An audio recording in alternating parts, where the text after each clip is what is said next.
சென்னை வருகை புரிந்துள்ள அனைவருக்கும் வணக்கம். இசை பேரறிஞர் தர்மபுரம் சுவாமிநாதன் அவர்கள் ஒவ்வொரு ஆங்கில மாதமும் 2ஆம் ஞாயிற்றுக்கிழமை பிற்பகல் மணி 10 முதல் 12 வரை நம் மன்றத்தில் திருமுறை இசை நிகழ்ச்சி நடத்துவார்கள். அனைவரும் திரளாக வந்து பயன்பெறுமாறு வேண்டுகிறோம். இப்பொழுது தமிழக சங்க ஆட்சிக்குழு உறுப்பினர் SRMB சுப்பிரமணியன் செட்டியார் அவர்கள் திருவிளக்கு ஏற்றி இந்த நிகழ்ச்சியை தொடங்கி வைப்பார்கள்.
கடல் போற்றி ஆதிசை கண்ணிதத்தில் அணிந்த பிரானடி போற்றி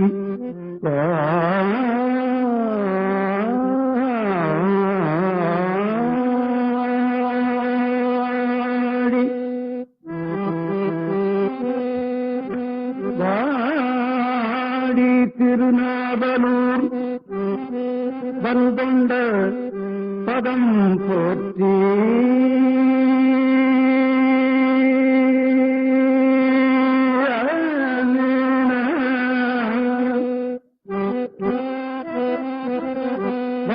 திருநாவலூர் வந்தொண்டர் பதம் போற்றி ஊழிமாலி திருவாத ஊரர்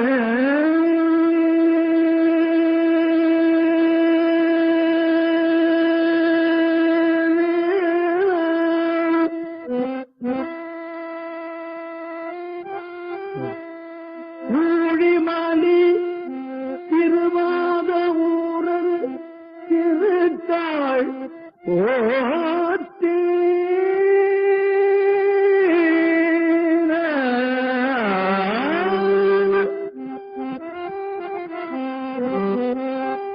ஊழிமணி திருவாதமூரர் திருத்தாள் போற்றி பிடி எதன் குரு உமை கொள்ளதீரு கரியது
குளமிகு கரையது படி கொடுதனடி வழிபடும் அவரிட கடிகண பதிவர அருளினோடு வடிவிலர்வையில் பலிவல முறை இறையே கட்டி கண பதிவர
மாசில் வீணையும் மாலை மதியமும் வீசும் சென்றலும்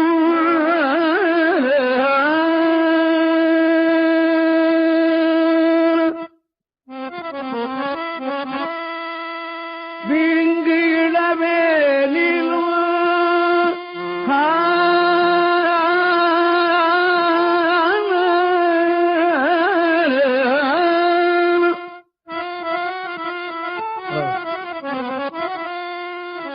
வீசும் தென்றலும் வீங்கிழவேனிலும் மூசு வண்டாரே பொய்கையும் போன்றதே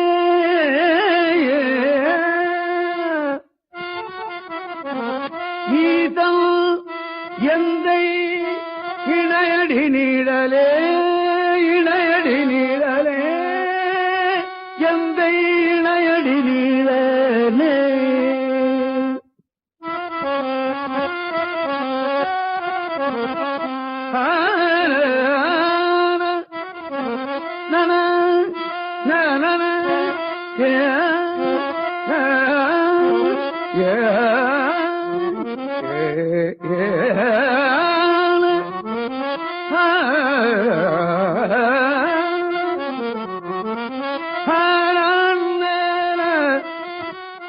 ஈசல் இணையடி நீடலே மாசில் வீணையும் போன்றதே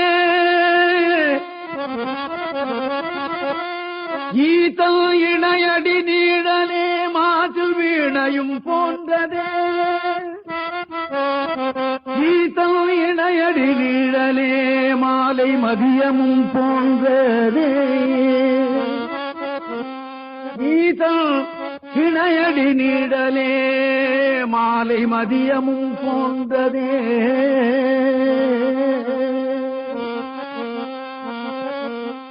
ஈசல் இணையடி நீடலே மூசு வண்டரை பொய்கையும் போன்றதே ஈசல் இணையடி நீடலே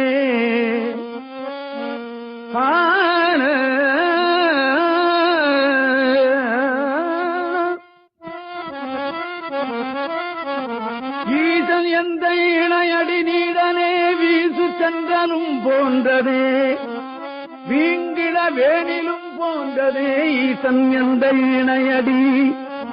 இணையடி மூசு வண்டரை பொய்கையும் போன்றதே ஈசன் எந்த இணையடி நீடலே இணையடி நீடலே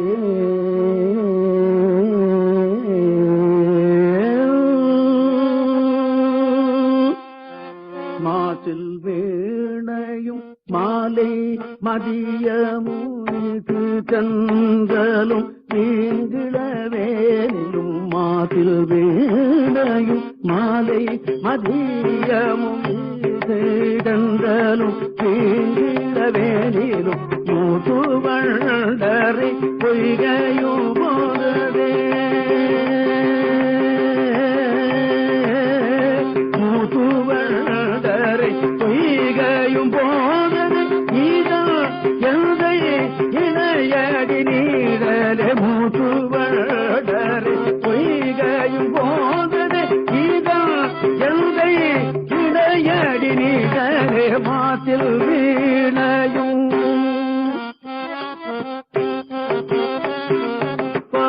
மக மாமாசில் வீணையும் பதப மாப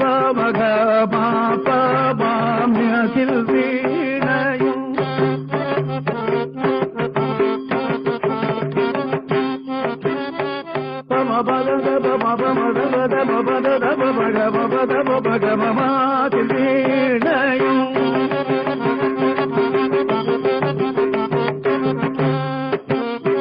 சமபந்ததவம்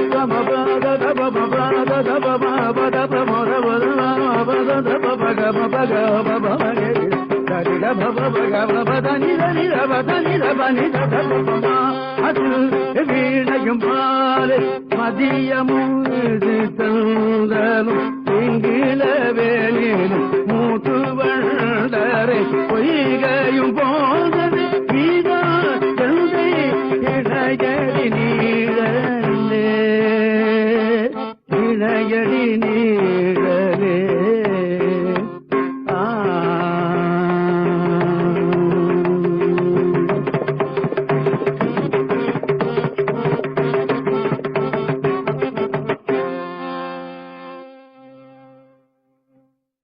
எல்லாம் வல்ல இறைவனுடைய திருவடிக்கு வணக்கம். எனது குருநாதன் தர்மபுரம் ஆர் வேலாயுதமூர்த்தி திருவடிக்கு வணக்கம். தமிழிசை சங்கத்தாருக்கு என்னுடைய வணக்கம். இங்கு கூடியிருக்கும் சிவபக்தர்கள் அனைவருக்கும் என்னுடைய வணக்கங்கள். இன்றைய நிகழ்ச்சியிலே திருநாவுக்கரசர் நம்பர் அருளாமையினால் பெரிய புராணத்தில் வருகிற சொல் நான் சொல்லுகிறேன்.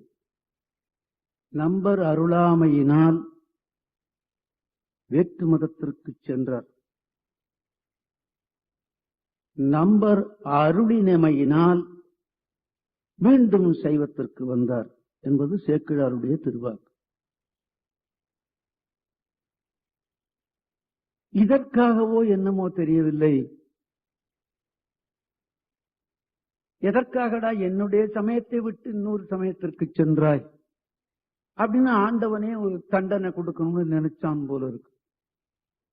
அப்படித்தான் நான் நினைக்கிறேன். ஆனா அதுவே சரி என்று நான் சொல்லிவிட மாட்டேன். என்னுடைய நினைப்பை சொல்லுகிறேன், அவ்வளவுதான். இதற்காக என்ன பண்ணினான் சுவாமி? ஒரு 4 தண்டனை கொடுத்து விட்டான். நஞ்சை குடிக்கச் செய்தான், ஈட்டறையில் இடச் செய்தான், யானையை விட்டு இடறச் செய்தான், கல்லிலே கட்டி போட்டான். இப்ப நாம கூட விரும்பினால் வேற ஒரு மதத்துக்கு போய்விடலாம் அல்லவா? யாரும் தடை செய்ய போறதில்லையே. இந்த மண்ணிலே பிறந்தவரும் நாவுக்கரசர் தானே. அவர் விரும்பினார், இன்னொரு மதத்திற்கு போய்விட்டார். ஆண்டவன் அப்படி நினைக்கல.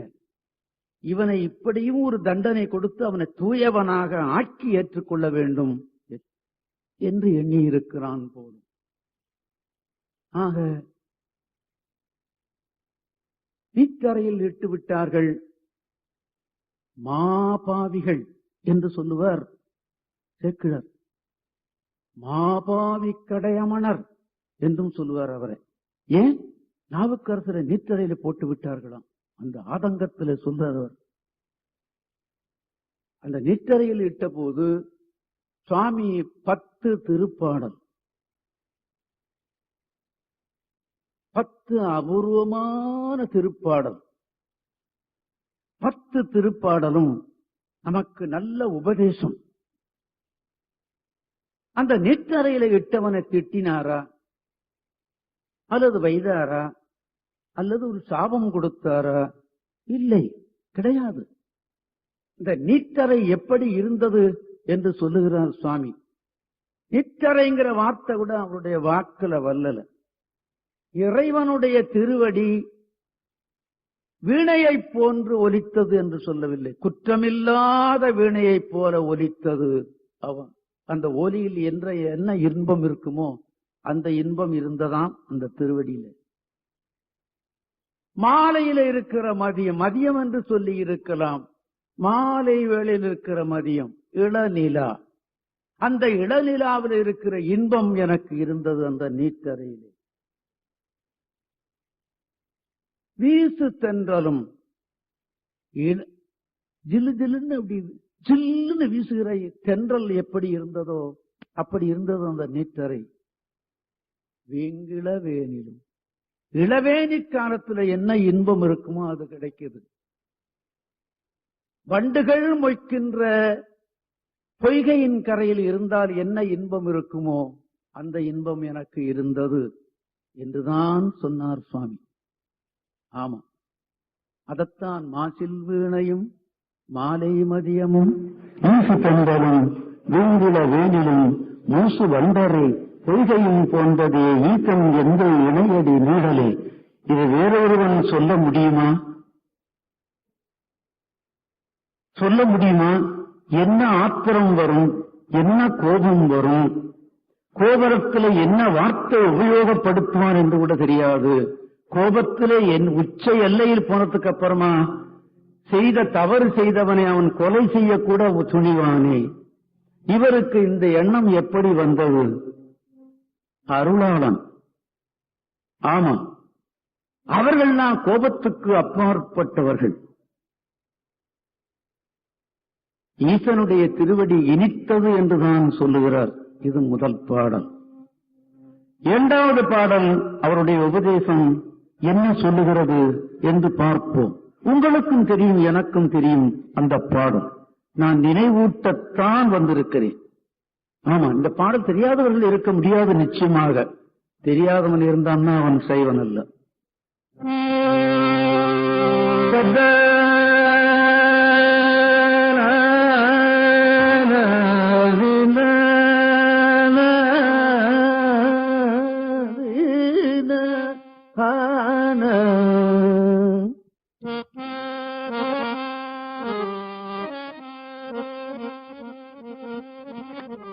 நமச்சிவாயவே ஞானமும் கல்வியும்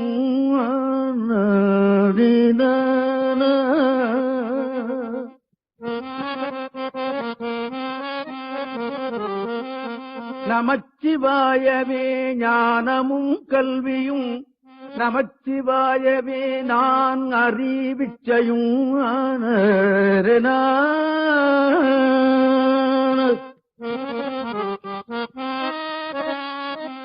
நமச்சிவாயவே நான் அவின்று ஏத்துமே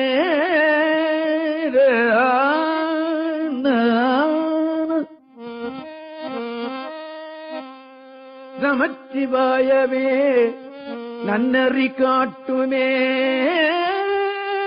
நன்னறி காட்டுமே நமச்சிவாயவே ஞானமும் கல்வியும் நமச்சிவாயவே நான் அறிவிச்சையும் நமச்சிவாயவே நான் அவின்று ஏத்துமே நமச்சிவாயவே நன்னறி காட்டுமே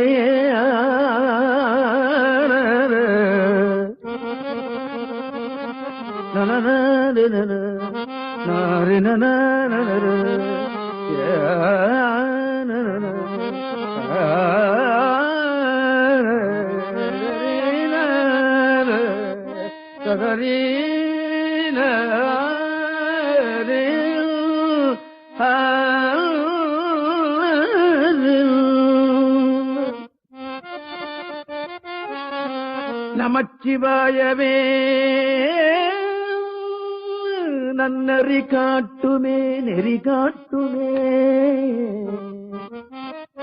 ஞானமும் கல்வியும் நமச்சிவாயவே நான் அறிவிச்சையும் நமச்சிவாயவே நான் அவின்று ஏத்துமே நமச்சிவாயவே நன்னறி காட்டுமே நமச்சிவாயவே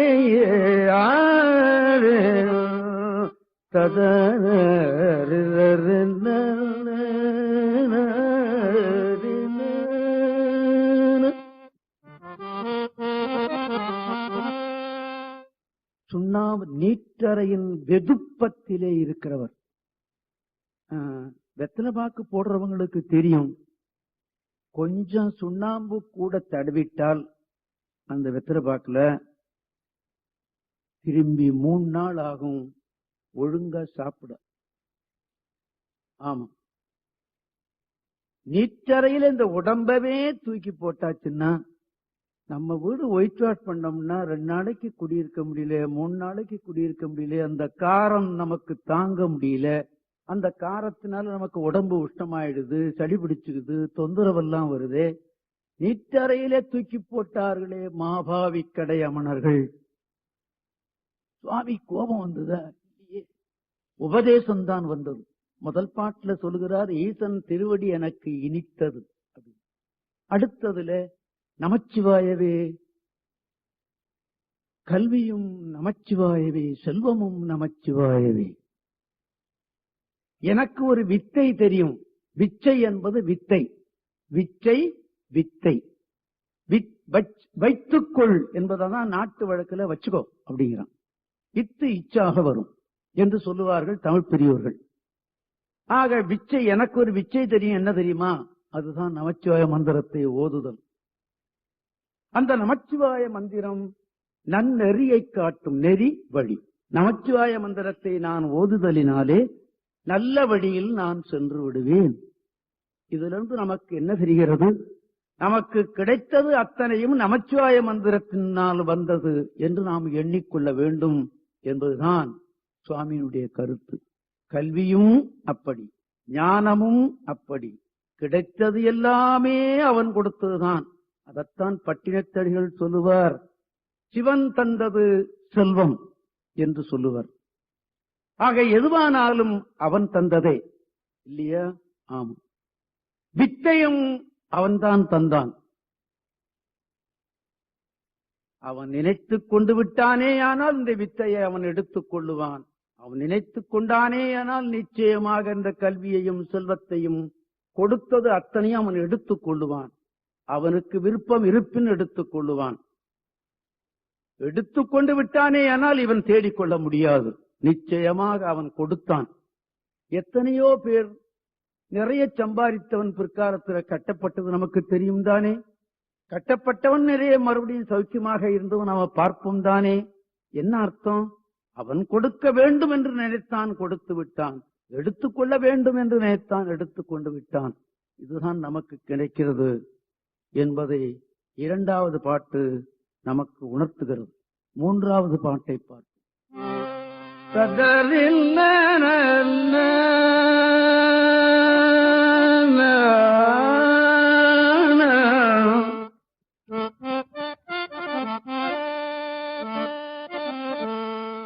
ஆளானார்க்கு ஆளானாரை அடைந்து உய்ய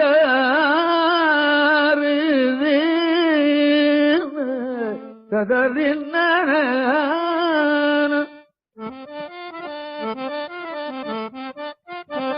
ஆளானார்க்கு ஆளானாரை அடைந்து உய்யார்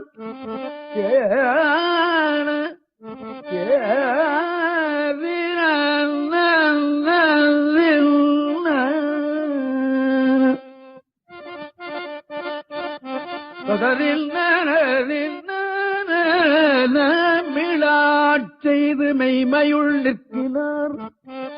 தோடாத சுரையோ தொழும்பர் செவி வாழாமாய்ந்து மண்ணாகி கழிவரே.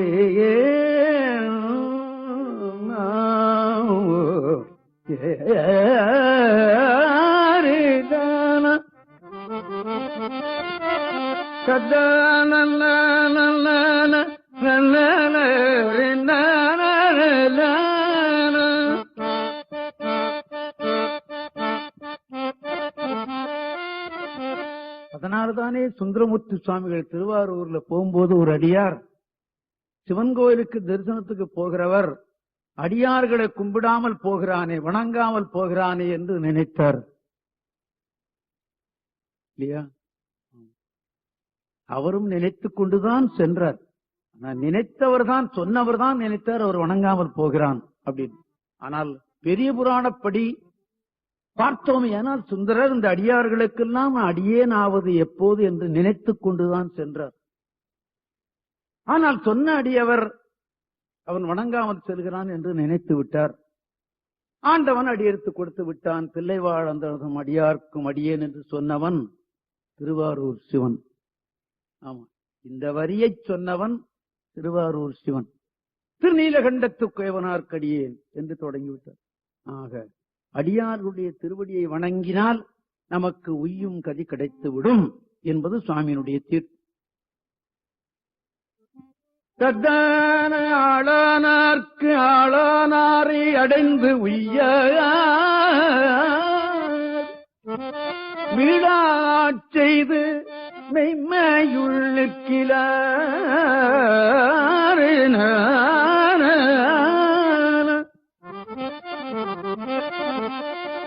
இந்த அடிமையாக இருக்கிறவர்களுக்கு எப்போவாவது விடுதி உண்டோ? கிடையாது. உயிர் உள்ளளவும் உடல் உள்ளளவும் அவர்களுக்கு மீட்சி கிடையாது. இதை விட்டு அவர்கள் விலகி விடமாட்டார்கள் இந்த நெறியில் இருந்து. அதனால்தான் சுந்தரமூர்த்தி சுவாமிகள் மீளாடிமை மீளாடிமை என்று சொன்னார். என்னைக்காவது ஒரு நாளைக்கு இதை விட்டு நகர்ந்து விடுவார்களா? இன்னைக்கு சிவபூசை செய்ய வேண்டாம், இன்னைக்கு பஞ்சாட்சரம் சொல்ல வேண்டாம், இன்றைக்கு கோயிலுக்கு போக வேண்டாம் என்று எண்ணுவார்களா? கிடையாது. நிச்சயமாக அந்த எண்ணமே வராது. வாரியார் சுவாமி சொல்லுவார், காலையில எழுந்த உடனே நித்திய கர்மானுஷ்டானங்கள்லாம் ஆகிவிட்டதான்னு கேட்ட உடனே இவன் எல்லாம் ஆயிட்டுதுன்னு சொன்னானா. என்ன ஆனிச்சுன்னு சொன்னான் தெரியுமா? 1-2க்கு போனது சாப்பாடு ஆனதான் இவன் சரின்னு சொன்னானா. வாரியார் சாமி அப்படி சொல்லவில்லை. நித்திய கர்மானுஷ்டானம்னு சொல்றது காலையில் எழுந்து நீராடி நீராடி சிவபூசை செய்தல் தான் நித்திய கர்மானுஷ்டானம் என்று வாரியார் சாமி சொல்லுவார். இப்ப நாமெல்லாம் என்ன சொல்றோம்? ஒரு 1-2 போறது, இவன் சாப்பிடுறதா நித்திய கர்மானுஷ்டானம். வாரியார் சாமி அதை ஒத்துக்கல. தண்ணியில நீராடி நீராடி அப்புறம் நீராடியை வணங்குவது, இதுதான் நித்திய கர்மானுஷ்டானம் அப்படின்னு சொன்னார் அவர்.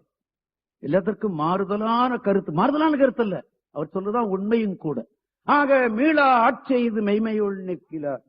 இந்த மீளாத ஆள் செய்வானே ஆனால் அவன் மெய்மை வழியிலேயே நிச்சயமாக இருப்பான், தவறான வழிக்கு செல்ல மாட்டான். அதனாலதான் கரூர் என்ற புகழ்ச்சோழன் நினைத்தான், இந்த அடியார் யானைக்கு தீங்கு செய்திருக்க மாட்டார், இந்த யானை தீங்கு செய்திருக்கிறது, இவர் தீங்கு செய்து விட்டார், அடியாராக இருப்பவன் தீங்கு செய்ய மாட்டான் என்று முடிவு செய்து விட்டார். முடிவு சொன்னதைத்தான் சேக்கிழார் பெருமான் சொல்லுகிறார். அதுபோலத்தான் அடியவர்களாக இருப்பவர்கள் தீமை செய்ய எண்ண மாட்டார்கள். தீமை என்ற எண்ணமே அவருடைய எண்ணத்தில இடம் கிடையாது, இல்லையா? மீள ஆட்செய்து மெய்மையில் தோளாத சுரையோ தொடும்பர் செவி, ஒட்டை இல்லையா அவன் காதுல, நான் சொல்றதெல்லாம் கேட்கலையா? அப்படி அவன் கேட்காம போனான்னு வாழா மாய்ந்து மண்ணாகி கழிவரே என்றும் சொல்லிவிட்டார். சட்டம் சொல்லுகிறார், அவ்வளவுதான். நான் அன்னைக்கே சொன்னேன், தேவாரம் சைவ சமய சட்ட நூல் அப்படின்னு. இதையெல்லாம் நீ செய்துவிட்டே ஆனால் உனக்கு உய்யும் கதி கிடைத்து விடும் என்பதுதான் சுவாமியினுடைய கருத்து. 3வது பாட்டு. அடுத்து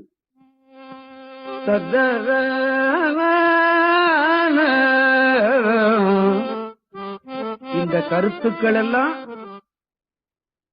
நீட்டறையில் இருக்கும் போது தோன்றிய கருத்துக்கள். தோன்ற முடியுமா?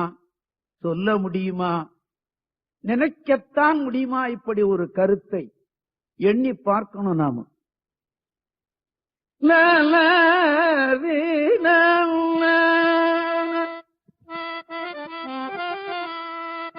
நடலை வாழ்வு கொண்டு என் செய்வீர் நானிலே,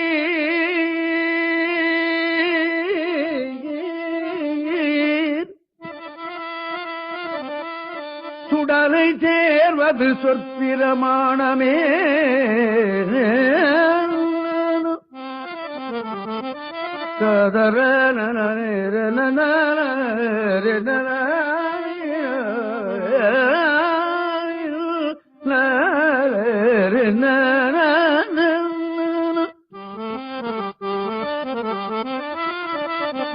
கடலில் நஞ்சமுது உண்டவர் கைவிட்டால்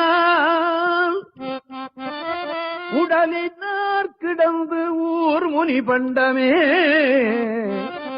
சதர சதர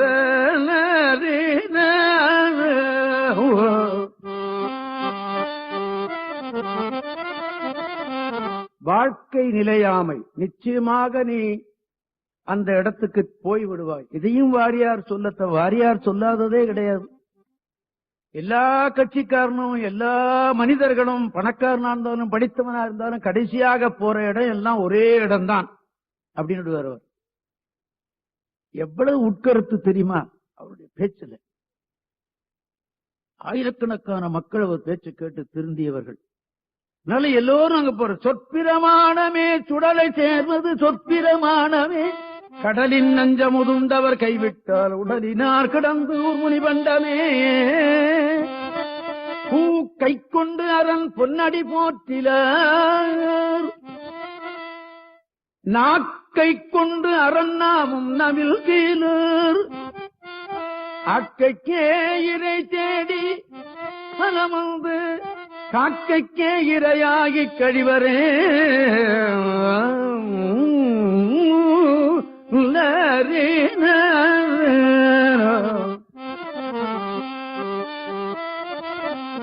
திருமூலர் இதை விட கூட ஒரு படி தாண்டி விடுகிறார். 3000 ஆண்டு தவம் இருந்து பெற்ற தமிழ் எழுதி கிழிச்சு அடிச்சு திருத்தி வெளியிட்ட தமிழ் அல்ல திருமூலர் திருமந்திரம். ஆண்டவன் பேரின்பத்திலே திளைத்து இருந்து ஆண்டுக்கு ஒரு பாட்டு தவத்திலிருந்து வெளிவந்த தமிழ் திருமூலர் திருமந்திரம். அவர் சொல்லுவார், யாவர்க்குமாம் இறைவர்க்கு ஒரு பச்சிலை. ஒரு பச்சிலை என்பது இவர்கள் வில்வம் வில்வம்னு சொல்றாங்க. என்ன பொறுத்தளவுல நான் அப்படி சொல்ல தயாராக இல்லை. என்ன பொறுத்தளவுல ஏதேனும் ஒரு பச்சிலையை இட்டு விடு. அது எந்த பச்சிலை ஆடாத்தொடையா இருந்தாலும் சரி,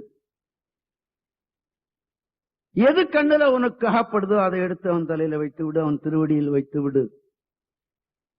அப்படித்தான் அவர் சொல்லி இருப்பார் என்பதை நான் நினைக்கிறேன். ஆனால் நீங்கள் என்ன நினைக்கிறீர்கள் என்பது எனக்கு தெரியாது. என்னுடைய கருத்தை சொல்லுகிறேன், அவ்வளவுதான். யாவர்க்குமாம் இறைவர்க்கு ஒரு பச்சிலை. ஒரு பச்சிலை என்பதை ஒப்பற்ற பச்சிலை என்று பொருள் பண்ணி வில்வந்தான் அப்படின்னு சொல்லிவிடுகிறார்கள். எங்க வில்வத்தை போய் தேட போறான்? வெறும் பச்சிலைன்னா ஏதேனும் ஒண்ணு பிடிங்கி போட்டுருவான் இல்லையா? ஆமா. ஆக பூ கை கொண்டு அரண் பொன்னடி போற்றிலார், நாக்கை கொண்டு அரண் நாமும் நவில்கிறார். அரகரா அரகரான்னு நாம சொல்றோம். அப்படின்னா என்ன அர்த்தம்? அரகரா அரகரான்னு திருமூலர் திருமந்திரம் சொல்லுகிறது. அரகர என் அருகிலர் மாந்தர், அரகர என்ன அமரரும் ஆவர், அரகர என்ன அரியதுண்டில்லை, அரகர என்ன அரும்பிறப்பன்றை. இது மொழியில. இப்பவும் நம்ம என்ன சொல்றோம்? அவன் எல்லாம் சம்பாதிச்சான், அவங்க தாப்பன் சம்பாதிச்சு வச்சுட்டு போனா, இந்த பையன் எல்லாத்தையும் அரோகரா பண்ணிவிட்டான். என்ன அரோகரான்னு என்ன அர்த்தம்? அழித்து விட்டான்னு அர்த்தம். இப்ப நாம அரோகரான்னு சொன்னா என்ன அர்த்தம்? நிச்சயமாக நமது பாபம் எல்லாம் வினையெல்லாம் அரோகரான்னு போய்விடும். அதனால்தான் ரொம்ப பேர் என்ன பண்றது, நம்ம பார்வதின்னு சொன்னா அரகரான்னு சொல்றது இல்ல. ஏன் அது சொல்ல மாட்டாங்கன்னா அப்போ சொல்லிவிட்டாரு திருமூலர் திருமந்திரம். அரகர என்கிறார் அருகிலர் மாந்தர், அவர் சொல்ல மாட்டான்டான்ட்டார். அதனால நாங்க என்ன பண்றது, நான் பார்வதியை சொல்லி நாங்களே அரகர மகாதேவன் சொல்லிவிடுறோம். ஏன்னா வினை எங்களுக்குத்தான் போகணும், அது ஆண்டவன் திருவருள் இல்லையா? ஆமா. அதனால்தான் ஹர ஹர ஹர ஹர அத நாக்கை கொண்டரன் நாமும் நவில், அக்கைக்கே இறை தேடி அலமந்து காக்கைக்கே இரையாகி கழிவரு. பாம்பன் சுவாமிகள் சொல்லுவார், இறை தேடு இறை தேடு. இப்போ நம்ம நாட்டுல இந்த வல்லினம் மெல்லினத்துக்கு இடமில்லாமல் போய்விட்டது. அவர்கள் சொன்னார்கள். என்ன மாதிரி வருது தெரியுமா? இப்படி இந்த கமாவும் புல் ஸ்டாப்பும் என்னத்துக்குத்தான் வைத்தானோ, வல்லினம் மெல்லினம்னு ஏந்தான் வைத்தானோ தமிழ்ல அப்படின்னு நாம உடம்பெல்லாம் எரியுது அதை கேட்கும்போது. ரேடியோவா அல்லது டிவியா நெறித்து தொலை, இந்த தமிழை கேட்கறத விட நம்ம கேட்காம இருக்கலாம் அப்படின்னு கோபம் வரும் இல்லையா? இந்த பாம்பன் சுவாமி சொல்லுல எப்படி அந்த தமிழ் கொஞ்சது பாத்தீங்களா? இறை என்பது உணவு, இறை என்பது ஆண்டவன். இதையும் தேடு அதையும் தேடுன்னு சுவாமி இறை தேடு இறையும் தேடு. என்ன அபூர்வமான சொற்கள் அது. ஆக ஆக்கைக்கே இறை தேடி அலமந்து காக்கைக்கே இறையாகி கழிவரே. அதனால ஒரு காலத்துல என்ன செய்திருக்கிறார்கள், இந்த உடலை போட்டு விடுவார்கள், மண்ணில போட்டுவது மாதிரி போட்டுவார்கள். காக்கையும் கழுகும் நாயும் நரியும் தின்றுவிடும் என்றுதான் திருப்புகழும் சொல்லுகிறது. ஆமா, நரி சலித்தது, நாய் சலித்தது, கழுகு சலித்தது, எரி சலித்தது, மண் சலித்தது என்று வருகிறது. நான் பம்பாய்க்கு போயிருந்தேன். அங்க ஒரு கட்டடத்தை காட்டி அவர்கள் சொன்னார்கள், இந்த பிரிவினர் இறந்து போய்விட்டால் அது 4 மாடி கட்டடம், அந்த 4 மாடிக்கு மேல மொட்டை மாடியில கொண்டு அந்த உடலை போட்டு விடுவார்களாம். போட்டு விட்டால் கழுகு காக்கை எல்லாம் கொத்தி தின்றுவிடும் என்று சொன்னார்கள். ஆனா நான் பார்க்கல, இரவு வழியில அதை சொன்னார்கள். அந்த கட்டடத்தை பார்த்து விட்டு வந்து விட்டேன். ஆக நம்ம நாட்டுல என்ன இருக்கிறது, இடுகாடு சுடுகாடு 2 தான் இருக்கிறது. மண்ணிலே இடுவதற்கு இடுகாடு என்றும், மண்ணிலே இட்டு தீயினால் சுடுவதனால் சுடுகாடு என்றும் சொல்லுவார்கள். ஆனால் இது மண்ணிலே சமாதி வைத்தால் சமாதி என்று சொல்லுகிறார்கள், ஜலத்திலே சமாதி செய்தால் ஜலசமாதி என்று சொல்லுகிறார்கள். இந்த ஜலசமாதி என்பதை நான் பார்த்ததே இல்லை, கேட்டதும் இல்லை. மண்ணில் எடுக்கிற சமாதியை நான் பார்த்திருக்கிறேன். ஜலசமாதி என்ற ஒரு சொல்லே கேள்வியில தான் எனக்கு இருந்தது. ஆனால் திருமுறையில் மிகுந்த ஈடுபாடுடையவர், திருமுறைக்கு லட்சக்கணக்கில் ட்ரஸ்ட் செய்தவர் காசிவாசி அருணந்தி தம்பிரான். இன்னைக்கு நம்ம கையில இன்னைக்கு புத்தகங்கள், தேவார புத்தகங்கள் கையில இருக்குன்னு சொன்னா காசிவாசி அருணந்தி தம்பிரானுடைய ட்ரஸ்ட். இப்பதான் யாரோ போடுகிறார்கள். கிட்டத்தட்ட ஒரு 50 ஆண்டுகளுக்கு முந்தி பாத்தீங்கன்னா அருணந்தி தம்பிரான் ட்ரஸ்ட்ல இருந்து தான் வெளிவந்தது. ஆமா, எல்லார் கையிலையும் தேவாரம் கிடைத்ததற்கு காரணம் அருணந்தி தம்பிரான். திருமுறையில் மிகுந்த ஈடுபாடு உடையவர்கள், லட்சக்கணக்கில் அதற்காக ட்ரஸ்ட் செய்திருக்கிறார்கள். எத்தனையோ ஓதுவார்களை கோயில்களை வைக்க வேண்டும் என்று சொல்லி இருக்கிறார்கள், ட்ரஸ்ட் வைத்திருக்கிறார்கள், ரிஜிஸ்டர்ட். எத்தனையோ தேவார கோட்டி நடத்த வேண்டும் என்று எண்ணி அதுக்கு ட்ரஸ்ட் செய்திருக்கிறார்கள். ஒன்னும் வேண்டாம், நானே எப்படியோ கிடத்தேன். என்னை இழுத்து தேவாரம் பாட வைத்தவர்கள் அவர்கள். ஆமா, அவர்களை நான் நினைக்காத நாளே கிடையாது. அவர்கள் சொன்னார்கள், உன்னால் தேவாரத்துக்கு பயன் உண்டு, தேவாரத்தினால் உனக்கு பயன் உண்டு என்று சொன்னார்கள். அவர்கள் சொன்னது 1941. அதை இப்பொழுதுதான் நான் நினைக்கிறேன். என்னால் தேவாரத்தில் பயன் உண்டு, தேவாரத்தினால் உனக்கு பயன் உண்டு என்று சொன்னார்கள் அவர்கள். அப்பொழுது எனக்கு புரியவில்லை, இப்பொழுதுதான் புரிகிறது. தமிழன் எங்கே இருக்கிறானோ, சைவன் எங்கே இருக்கிறானோ அங்கெல்லாம் இந்த பாடல் ஒலிக்கிறது. அவன் ஒலிக்க செய்தான், ஒலிக்கிறது. ஆமா, நிச்சயமா. அப்ப அவர் சொன்னது சரியா போச்சு இல்லையா என்று நான் எண்ணுகிறேன். அவரை தினந்தோறும் வணங்குகிறேன். அவர்தான் என்னை ஜலசமாதி செய்து விடுங்கள் என்று சொல்லி அவர் ட்ரஸ்ட் எழுதி வச்சிட்டார். காசியில் இருந்தார்கள், ஜலசமாதி செய்து விடுங்கள் எழுதி வச்சுட்டு போயிட்டார். அதனால அவரை அதுவும் சொன்னார்கள், நான் பார்க்கல.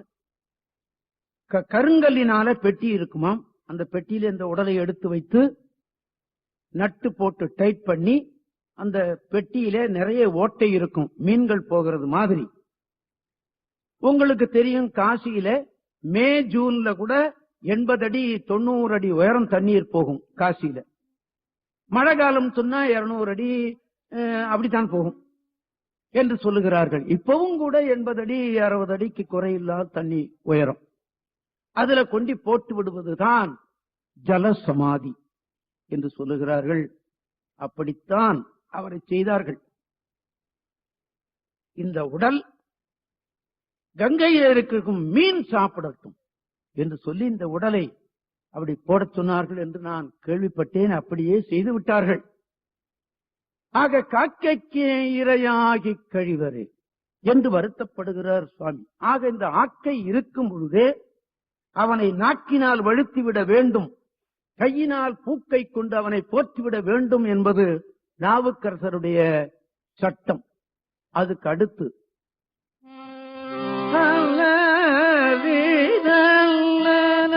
குறிகளும் அடையாளமும் கோயிலும் நெறிகளும் அவர் நின்றதோர் நேர்மையும் அரியாரணமாயிரம் மோதிலும் பொறியினீர் மனம் என்கொல் புகாததே.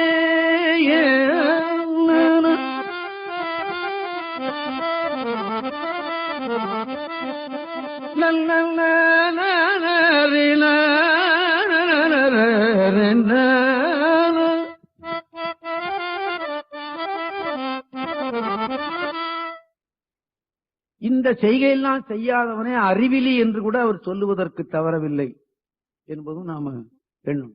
அதுக்கு அடுத்து வாட்டவாயும் நினைக்க மட நெஞ்சும் காத்த சென்னியும் தந்த தலைவனை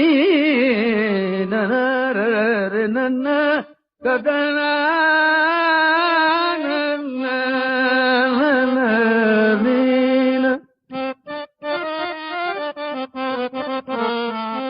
வாத்தவாயும்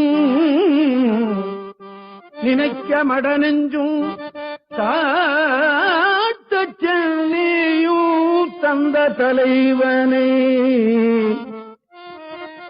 அவன் தந்து அனுப்பினான். இவனா எடுத்துக்கிட்டு வந்தான்? இவனா எடுத்துட்டு வந்தான்னா இவன் எடுத்துக்கிட்டு வந்தான்னா கருப்பா ஒரு உடல், கண்ணு கொஞ்சம் கோணலா, மூக்கு கொஞ்சம் நீட்டா, காலெல்லாம் குட்டையா, கையெல்லாம் நீட்டு நீட்டா, இப்படி ஒரு விகார உடம்பை எடுத்துக்கிட்டு வருவானா? நல்லா இருக்குது. எல்லாரும் பார்த்தா கொஞ்சிராப்புல ஒரு உடல் எடுத்துக்கிட்டு வருவான். எல்லாருமே அப்படி ஆயிட்டா என்ன அர்த்தம்? வினைக்கு ஏற்ப அவன் கொடுத்து அனுப்புகிறானடா. இதுதான் நினைவூட்டுகிறார் அவர். ஆமா, அவன் கொடுத்து அனுப்பினான். எத்தனையோ பேருக்கு கொடுத்து அனுப்பலை தெரியுமா? நொண்டியாக பிறந்தான், பிறக்கும் போதே குருடா பிறக்கிறான். பிறக்கும் போதே ஒரு குழந்தை காலை இப்படி வச்சுக்கிட்டு பிறக்குது, இப்படி வைக்கல, இப்படி வச்சுக்கிட்டு பிறக்குது. என்ன பண்ணும் அது? அந்த குழந்தை என்ன பண்ணும் அப்புறமா பாத்துக்கலாம். அந்த தாய் தந்தையர்கள் என்ன பாடுபடுவார்கள் இல்லையா? அவர்கள் செய்த பாவம் குழந்தையை இப்படி கொடுத்து அந்த வஞ்சனையை தீர்த்து கொள்ளுகிறான் அவன் என்று சொல்லுவார்கள் பெரியோர்கள் இல்லையா? தனக்கு வந்தா கூட தாங்கிக் கொள்ளுவான், தன்னுடைய குழந்தைகளுக்கு வந்தால் அவன் தாங்க முடியாது. இப்படி ஒரு குழந்தை பிறந்ததுன்னா, காலை எப்படி வச்சுக்கிட்டு பிறந்ததுன்னா அந்த குழந்தைய வச்சுக்கிட்டு அவன் என்ன பண்ணுவான் இல்லையா? அவன் கொடுத்து அனுப்பினான். ஆமா என்று சொல்லுவார்கள் பெரியோர்கள். பார்த்தவாயும் நினைக்க மடனெஞ்சும் தாத்த சென்னியும் தந்த தலைவனை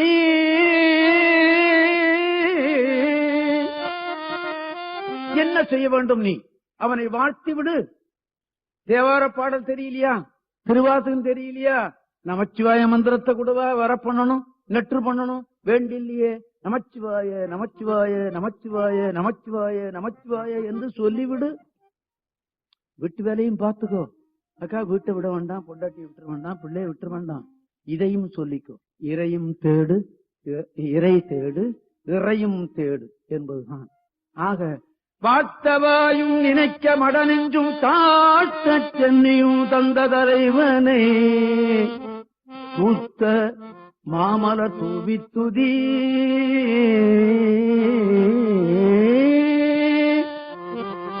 நான் கேட்ட வரையிலும் துதியாதே துதியாதேன்னு தான் எல்லாரும் பாடினார்கள். நான் மாத்திர துதி துதி என்றே பாடினேன். ஏன்? அது துதியாதே என்பது பகாப்பதம் தானே, அதை ஏன் நீ பகுபதமாக ஆக்கினாய் என்று நீங்க கேட்கலாம். ஐயா, இது வேட்டி, இத கிழிச்சா ஒண்ணுக்கு உபயோகப்படுது, கை துடைக்க உபயோகப்படுது, வேற ஒண்ணுக்கு உபயோகப்படுது. அதனால தப்பு ஒண்ணும் இல்லையே, இல்லையா? ஆமா, அப்படி செய்யலாம் என்று எண்ணித்தான் நான் பகாபதத்தையும் பகுபதமாக ஆக்கினேன். அத தவறு என்று சொல்லுவர்களும் உண்டு. ஆனால் என்னுடைய நெஞ்சில் நினைப்பதை நிச்சயமாக செய்தே தீருவேன்.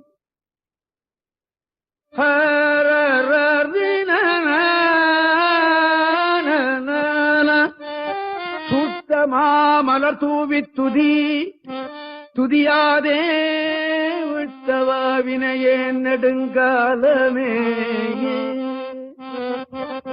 வாழ்த்த வாயும் நினைக்க மடனெஞ்சும் வாழ்த்த வாயும் நினைக்க மடனெஞ்சும் காட்ட செல்லியும் தந்த தலைவனை கூட்ட மாமன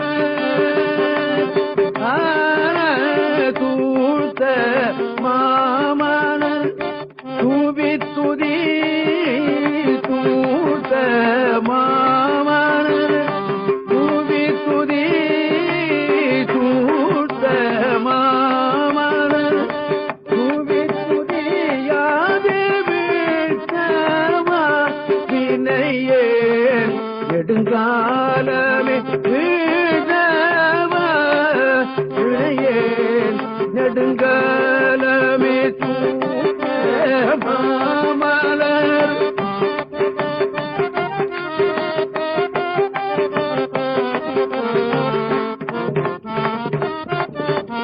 வீழ்த்தவ வினையே நெடுங்காலமே நெடுங்காலமே வீழ்த்தவா நெடுங்காலமே வீழ்த்தவா நெடுங்காலமே வீழ்த்தவா.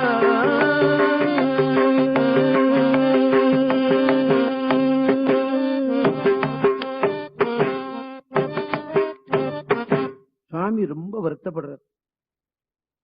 அவன் வாயினால அவனை வாழ்த்தவில்லையே, அவனை துதிக்கவில்லையே, நெடுங்காலத்தை நான் வீழ்த்தி விட்டேனே. அதை பல இடங்கள்ல புள்ளிருக்கு வேலூரானே போற்றாதே ஆற்ற நாள் போக்கினேனே, வலிவுடையவனாலெல்லாம் போக்கிவிட்டேனே, வலிவுள்ள நாளாயிருந்தால் நன்றாக வாழ்த்திருப்பேனே என்று வருத்தப்படுகிறார் சுவாமி.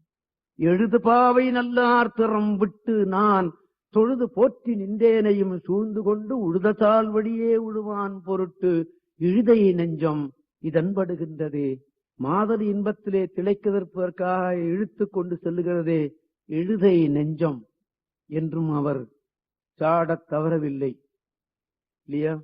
ஆம். நெக்கு நெக்கு நினைப்பவர் நெஞ்சுளே புக்கு நிற்கும் பொன்னார் சடை புண்ணியன்.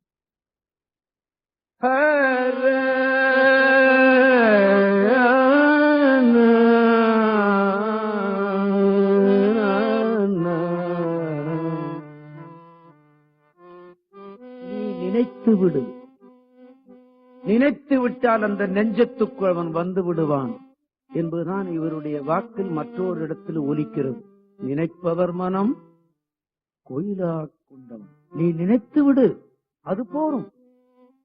ஆமா, பனைக்கை மும்மத வேடம் உரித்தவன், நினைப்பவர் மனம் கோயிலா கொண்டவன். இது கூடவா செய்யக்கூடாது? அதனாலதான் நினைத்து வணங்கிவிடு திருவண்ணாமலையை. பிறந்ததனால் முத்தி கிடைத்து விடும் திருவாரூர். பிறக்க முடியுமா? பிறந்து விட்டோம், முடியாது. இல்ல காசியிலத்தான் இறக்கத்தான் முடியுமா? சில பேர் காசியில இறப்பதற்குன்னு போவான். இங்க என்ன பண்ணா, இந்த அரிசி சோத்தை தின்னுட்டு எலும்பு கூட இருந்தான். காசியில உங்களுக்கு நல்ல பால் கிடைக்கும். உங்களுக்கு தெரியும், இருப்பு சட்டியில விட்டு காய்ச்சுவான். அத அங்கிருந்து வந்தவன் தான் இங்கேயும் இருப்பு சட்டியில விட்டு காய்ச்சறான் இல்லையா? அந்த பாலை குடிச்சானா, இந்த பூரிய குடிச்சானா, தின்னானா, அந்த பூரி மாதிரியே இவனும் ஆயிட்டான். இங்க இப்படி இருந்தவன் அங்க போய் பூரி மாதிரி புஷ்னு உப்பி போனான். கொஞ்ச நாளைக்கு இருந்து விட்டு ஐயோ சரி தேனாம்பேட்டைக்கு போயிட்டு வரலான்னு வந்தான். வர்ற வழியிலேயே படார்னு போயிடுச்சு. காசியில இறக்க முடியுமா? முடியாது. அதற்கும் கொடுப்பனை வேண்டும். தில்லை தரிசிக்க முத்தி நடக்குமா? சென்னையிலே எவ்வளவு நாள் இருந்தார்கள் ராமலிங்க அடிகளார்? தணிகை மலையை சாரேனோ இருக்கிற தணிகை மலை பஸ்ல ஏறினா 1 மணி நேரத்துல போயிடலாம். இந்த தணிகை மலைக்கு அவருக்கு போக முடியலையே, விதி இல்லையா? ஆமா. தருமபுரம் மகா சன்னிதானம் ஒருத்தர், 24வது மகா சன்னிதானம்.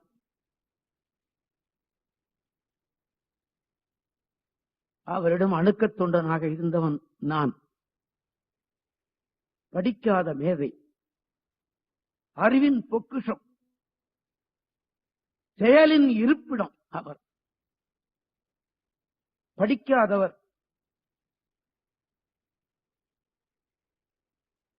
லட்சக்கணக்கான நிலத்துக்கு அதிபதி, கோடிக்கணக்கான பணத்துக்கு அதிபதி, 27 கோயில்கள் அவருடைய நிர்வாகத்துக்கு உரியது.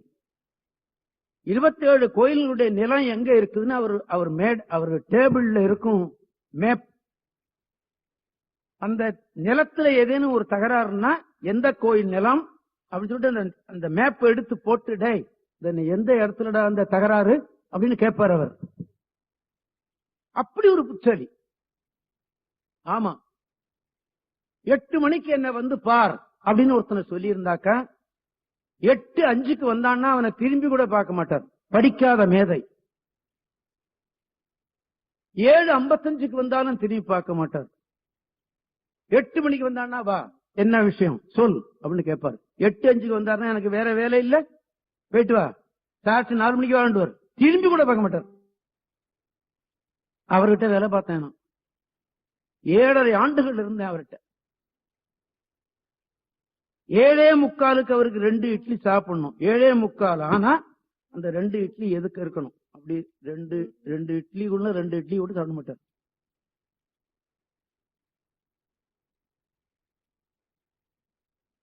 அவர்கிட்ட பழகின பழக்கம்.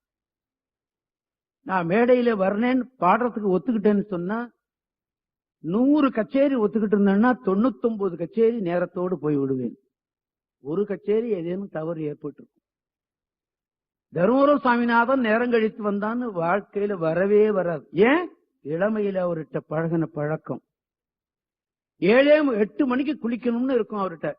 7:45 சாப்பிடணும்னு இருக்குது. 7:30 மணிக்கு போய் கூப்பிட்டோம்னா 7:30 மணிக்கு தண்ணியை தூக்கி தலையில ஊத்துவார். ஆமா, அனுஷ்டானம் பண்ண எல்லாம் மொத்தம் 7:45. இந்த 7:45 இந்த இட்லி வைக்கலன்னா அடுத்த நிமிஷம் அவர் சாப்பிட மாட்டார். நீ சாப்பிடுறா சாமிநாதன், நீ சாப்பிட்டு எஞ்சி போடுவார். ஆமா. அவர் ஒரு அவருடைய ஜாதகத்தை எடுத்து பார்த்தா அவருக்கு உடம்பு சரியில்லை. ஜாதகத்தை எடுத்து பார்த்தார். அதுல வந்ததை நான் சொல்லத்தான் வேணும். நீங்க தவறா எண்ணாதீர்கள். எப்போதுமே ஒரு மனிதனுடைய வாழ்க்கை, ஒரு நாயன்மாருடைய வாழ்க்கை, ஆழ்வார்களுடைய வாழ்க்கை, தேச சரித்திரம், இதெல்லாம் நம்ம படிச்சு பார்த்தோம்னா அதுல வருகிற நன்மை தீமையை பார்த்து கொண்டு அதே மாதிரி நம்ம நடந்தோம்னா நம்ம வாழ்க்கையில வெற்றி கிடைத்துவிடும். நிச்சயமாக ஒவ்வொரு மனிதனுடைய வாழ்க்கையும் கூட அப்படித்தான். ஆனா நம்ம தெரிந்துக்கிறதுனால தவறு ஒன்றும் இல்லை. அவர் என்ன பண்ணினார்? இவ்வளவு பெரிய பதவிக்கு வந்தவருக்கு காச நோய் வந்து விட்டது. கொஞ்சம் கவனமா தான் கேட்டுட்டு இருக்கீங்க.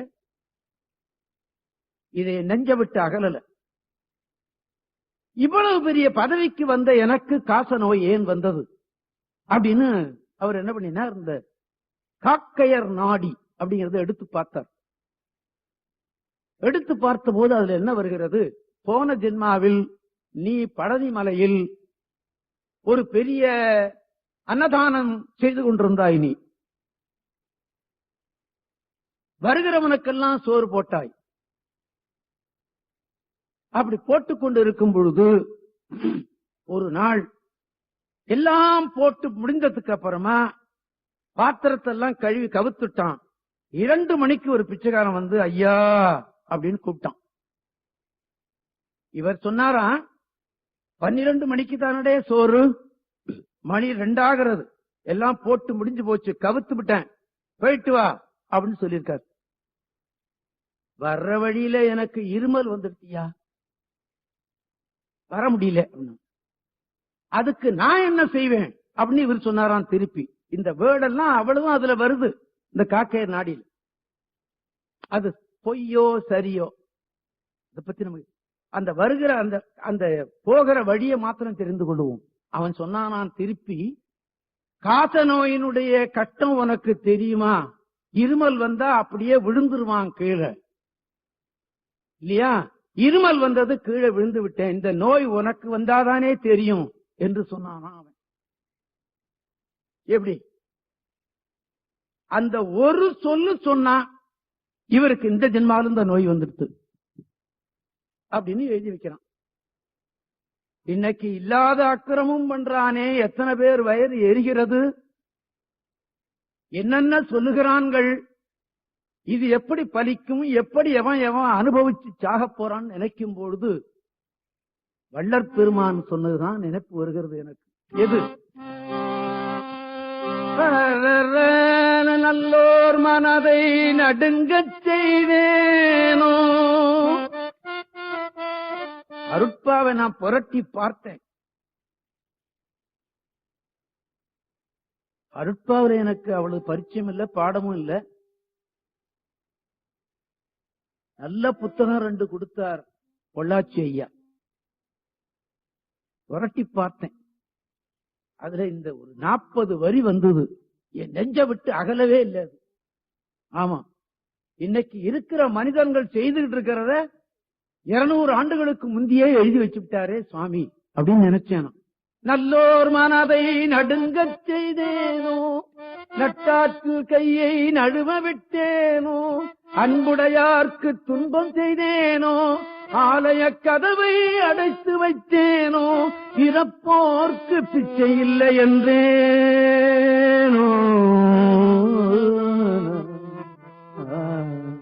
இப்படி ஒரு 44 வரி.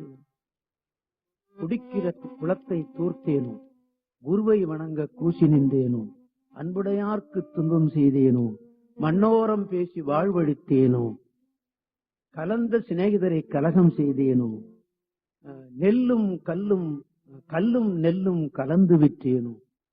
எப்பாவது உங்களுக்கு சந்தர்ப்பம் இருந்தா அருட்பாவில இந்த வரியை புரட்டி பாருங்கள். இதை நாம தினந்தோறும் சொல்லிக்கிட்டு இருந்தோம்னா இந்த பாவத்தை நாம செய்யாமல் இருக்க செய்துவிடும் அந்த தெய்வீக வாக்கு என்று நான் எண்ணுகிறேன். ஆக இவன் என்ன பண்ணினா, இந்த நோயினுடைய கொடுமை உனக்கு தெரியுமா? இருமல் வந்து விட்டது, அங்கேயே விழுந்து விட்டேன், இப்பொழுதுதான் எழுந்தேன் வந்தேன் என்று சொல்லிவிட்டு அவன் போய்விட்டு இருக்கிறான். அவன் சொன்னதுதான் பறித்து விட்டது. இந்த இத்தனை நாள் போட்ட சொத்துக்கு இந்த சிவனடியார் பதவி, அவன் சொன்ன சொல்லுக்கு இந்த கஷ்டம் அப்படின்னு எழுதி வச்சிருந்தான். இத படிச்சு பார்த்துட்டு இதற்கு மேல ஒரு படி இருக்கு, அதை எடுத்து பார் என்று அதுல எழுதிவிட்டான். அதற்கு மேல எடுத்து படித்து பார்த்தார் அவர். என்ன இருக்கிறது?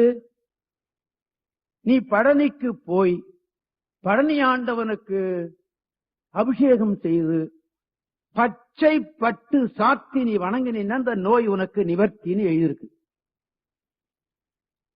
இவர்கிட்ட பணம் இல்லையா? கோடிக்கணக்கில் பணம், கோடிக்கணக்கில் ஏக்கர், கோடிக்கணக்கில் கோயில்கள், அதிகாரிகள் அத்தனை பேர் இருந்தார்களே, பழனிக்கு போகணும் போகணும்னு சொல்லியே செத்துவிட்டார். விதி விடல பத்தீங்களா? ஆமா. அதுபோலத்தான் ராமலிங்க அடிகள் இங்கே சென்று திருத்தணிக்கு போக முடியாமலே போய்விட்டு, சமீபத்தில் ஒரு பெரியவர் ஏதோ ஒரு ஊருக்கு போக முடியாமலே போய்விட்டார் நான் கேள்விப்பட்டேன், நினைவுக்கு வரல. பாம்பன் சுவாமிகள் பழனிக்கு போக முடியும், ரைட்டு, சமீபத்தில் கேள்விப்பட்டேன் இல்லையா? ஆமா. அதுல அப்படி போய் தரிசனம் பண்றதுக்கும் புண்ணியம் வேண்டும். ஆமா, புண்ணியம் இல்லாமல் எதுவும் செய்ய முடியாது.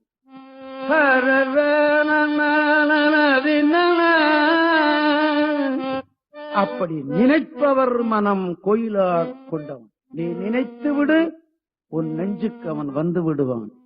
அப்பர் வாக்கு. நெக்கு நெக்கு நினைப்பவர் நெஞ்சுள்ளே புக்கு நிற்கும் பொன்னார் தடை புண்ணியன், பொக்கம் மிக்கவர் பூவும் நீரும் கண்டு நக்கு நிற்பர் அவர் தம்மை நாணியே. விறகில் தீயினன் பாலிற்படு நெய் போல் மறைய நின்றுடன் மாமணி சோதியான்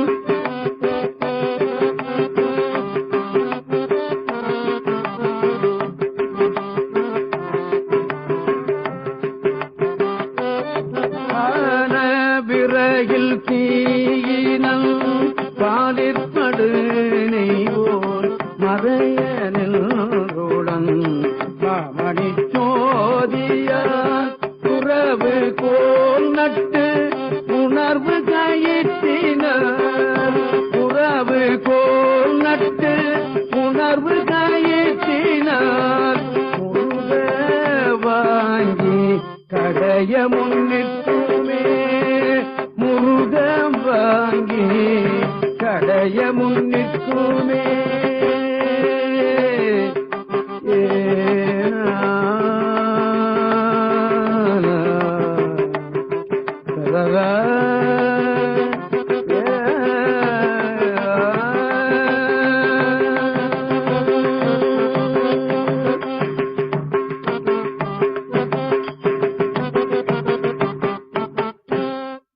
சைவ சமயத்தவர்களுக்கு தேவாரம் உயிரினும் போற்றப்பட வேண்டியது.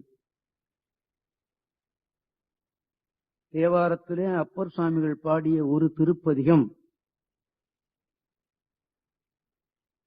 இந்த நீத்தரையில் இருந்து நமக்கு செய்த உபதேசத்தை நான் உங்களுக்கு நினைவூட்டினேன் என்ற அமைதி எனக்கு உண்டு. சென்ற மாதம் நான் விட்ட பகுதி சிவபாத சேகரன் என்று பெயர் பெற்றவர் இன்னைக்கு கோயில்களுக்கெல்லாம் அலங்காரமாக எண்ணிக்கொண்டு நிற்கிறது தஞ்சை ராஜராஜேஸ்வரம். அதனை எழுப்பிய பெரியவன், தேவார திருமுறையை நமக்கு எடுத்து தந்த பெரியவர், நினைப்பிற்கு உரியவர். நான் அவரை மறந்ததே இல்லை. ஒவ்வொரு நாளும் அவரை நினைத்து கும்பிடுவேன். அவர்தான் தேவாரத்தை நமக்கு கிடைக்க செய்தவர். அவர் திருவாரூரிலே இருக்கும்போதுதான் அந்த தேவாரத்தை கேட்டார் என்று நான் சென்ற மாதம் உங்களுக்கு முடித்திருந்தேன்.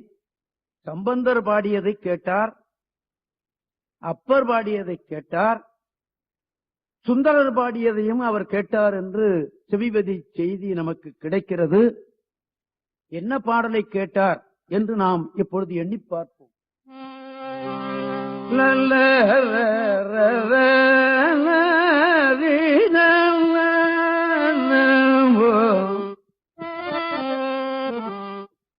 பூஜை முடிவிலே அந்த பெரியவர் ஒவ்வொரு நாளும் ஒவ்வொரு பாடலை பாடி காட்டுகிறார் ராஜராஜ சோழனுக்கு. சம்பந்தர் பாடியதை பாடி காட்டினார், அப்பர் பாடியதை பாடி காட்டினார், சுந்தரர் பாடியதை ஒரு பாட்டு அவர் பாடுகிறார்.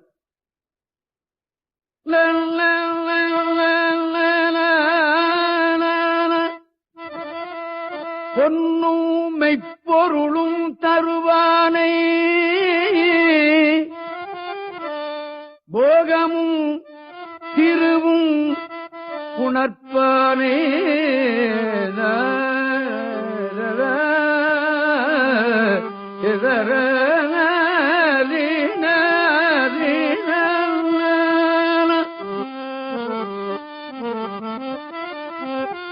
பொன்னும் மெய்ப்பொருளும் தருவானே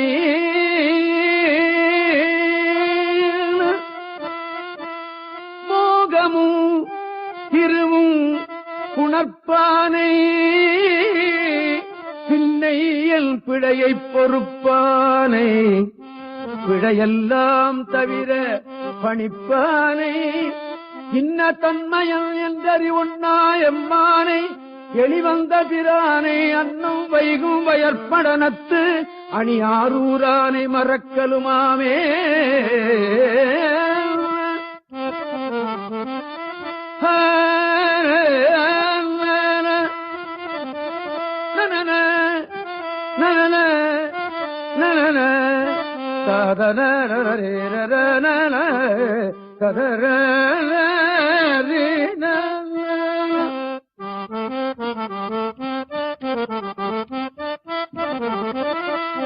பொன்னுமை பொருளும் தருவானை மறக்கலுமாமே போகமும் திருவும் புணர்ப்பானை மறக்கலுமாமே பின்னையன் பிழையைப் பொறுப்பானை மறக்கலுமாமே பிழையெல்லாம் தவிர பணிப்பானை மறக்கலுமாமே இன்ன தன்மையல் என்றறிவுண்ணா எம்மானை எளிவந்த பிரானை அன்னம் வைகும் வயற்படனத்தனி ஆரூரானை மறக்கலுமாமே அன்னம் வைகும் வயற்படனத்தனி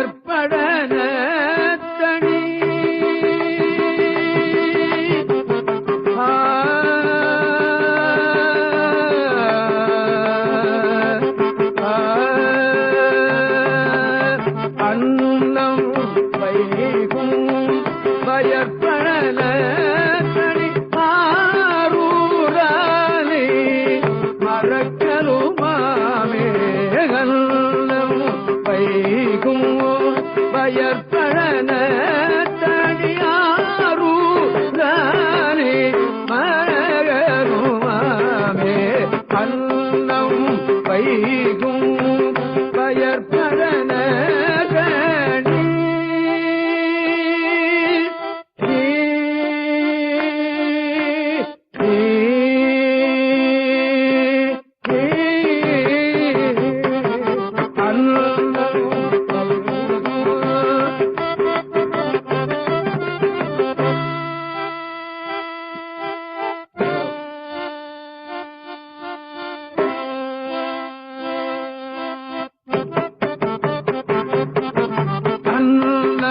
வைகும் வயற்படனத்தனி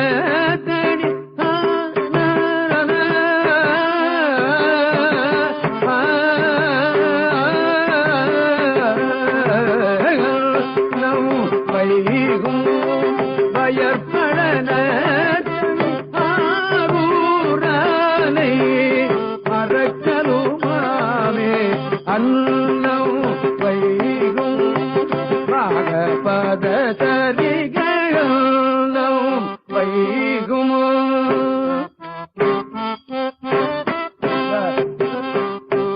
பாகபத சதானித பதகளும் வைகுமோ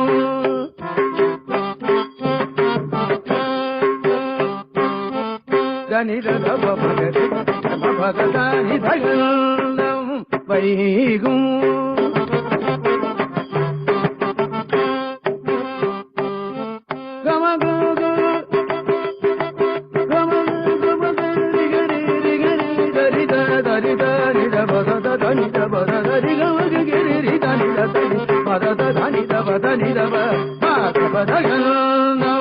வைகும் வயற்படனத்தனி ஆரூரானை மறக்கலுமாமே மறக்கலுமாமே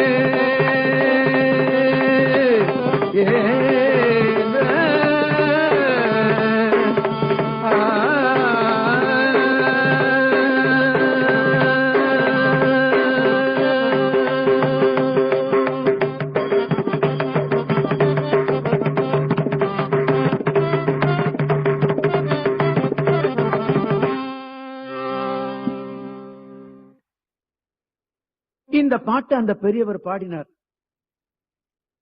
ராஜராஜ சோழன் கேட்டான், ஐயா பெரியவரே, இந்த பாட்டு யார் பாடினது அப்படின்னு கேட்டான். இது சுந்தரர் பாடியது. ஓஹோ, இப்ப தேவாரம் பாடினவங்கள திருஞான சம்பந்தர் என்று ஒருவர், திருநாவுக்கரசர் என்று ஒருவர், சுந்தரர் என்று ஒருவர், 3 பேரா? ஆமா. நாளுக்கு நாள் ராஜராஜ சோழனுக்கு ஆசையினுடைய உச்சிக்கு போய்விட்டான் என்று சொன்னா கூட தகும். இந்த தேவாரம் எல்லாம் எப்படி கிடைக்கும் நமக்கு என்று எண்ணுகிறான். இது இப்படி இருக்கட்டும்.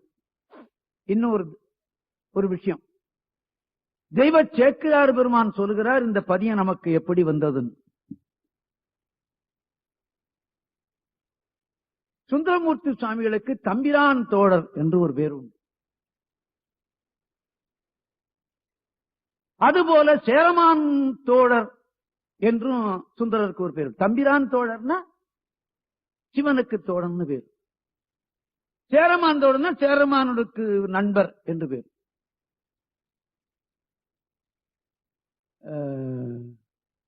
தெய்வ சேக்கிழார் பெருமான் காட்டுகிற இதை நாம் நினைக்கணும்.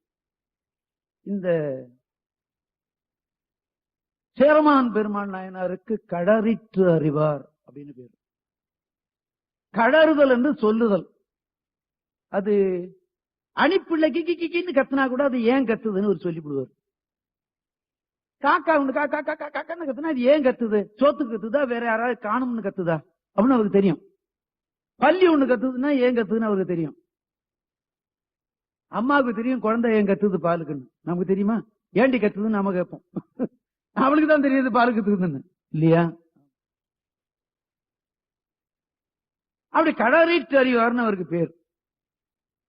அவர் சிவபூசை செய்வார். நடராஜ பெருமானை சிவபூசை செய்வார். சிவபூசையினுடைய முடிவில நடராஜ பெருமான் கூத்தாடுகிற சிலம்பொலி அவருக்கு கேட்கும். சேக்கிழார் காட்டுகிற உண்மை இது.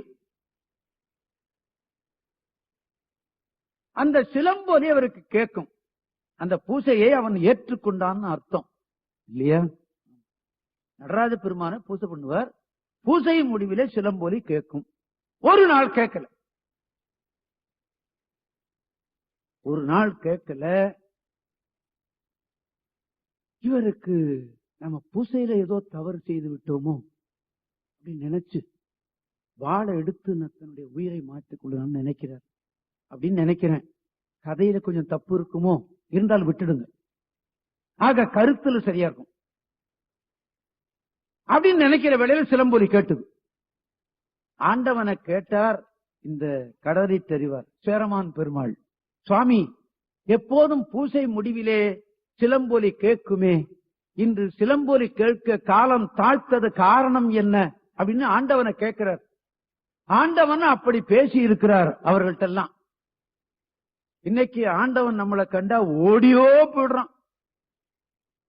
ஐயோ பொல்லாத பதங்கடா. அந்த மாதிரி இருந்தா இன்னைக்கும் பேசுவானோ என்னமோ. கேட்டவர் கேட்ட போது அவர் என்ன சொன்னாராம்? தில்லையிலே சுந்தரன் பாடினான், அதை கேட்டுக்கொண்டே இருந்து விட்டேன். இங்கே வருவதற்கு காலம் தாழ்த்ததுன்னு சொன்னானாம். அது உண்மை இல்ல. சுந்தரரையும் வரையும் சேர்த்து வைக்கணுங்கிறதுக்காக வேண்டி ஆண்டவன் செய்த நாடகத்தில் ஒன்று இது. அப்படியா? இவர் என்ன நினைச்சிருக்கணும்? ஏன் பூஜையை விட்டு விட்டு யாரோ ஒரு பண்டாரம் பண்ணானா அதை கேட்கவா போயிட்டே நீ? அவனா ஒஸ்தி, அவனை தீர்த்துக்கட்டு அவனை. அப்படிதான் பிறகு சொல்லியிருப்பான். இவர் என்ன நினைத்தார்? ஆகா, நம்ம பூஜை கூட வராமல் அவர் பாட்டை கேட்டார்னு நம்மளை விட அவர் உயர்வு, அவரை நாம பார்க்கணும் அப்படின்னு நினைத்தாராம். இங்க இருந்து அவரை தேடி மலபார்ல இருந்து திருவஞ்சக்களத்திலிருந்து என்ன பண்ணார்? சிதம்பரத்துக்கு போனார். சிதம்பரத்துக்கு போனா அவரு இங்க இல்ல, திருவாரூருக்கு போயிட்டான்னு சொன்னார். அங்க இருந்து அங்க ஓடினார். அங்க போனா இல்ல இல்ல நாகப்பட்டினத்துக்கு போயிட்டார். அங்க ஓடினார். அப்புறம் இரண்டு பேரும் நண்பர் ஆனார்கள். 2 தடவை என்று நான் நினைக்கிறேன் தமிழ்நாட்டிலிருந்து திருவஞ்சக்களத்துக்கு போய் அவருடைய அரண்மனையில இருந்தார் சுந்தரர். 2 தடவைன்னு எனக்கு நினைப்பு. கொஞ்சம் முன்ன பண்ணையும் இருக்கும், தவறு இருக்காது, இருந்தால் விட்டுவிடுங்க. ஒரு தடவை அவருடைய அரண்மனையில தங்கி இருந்தார்.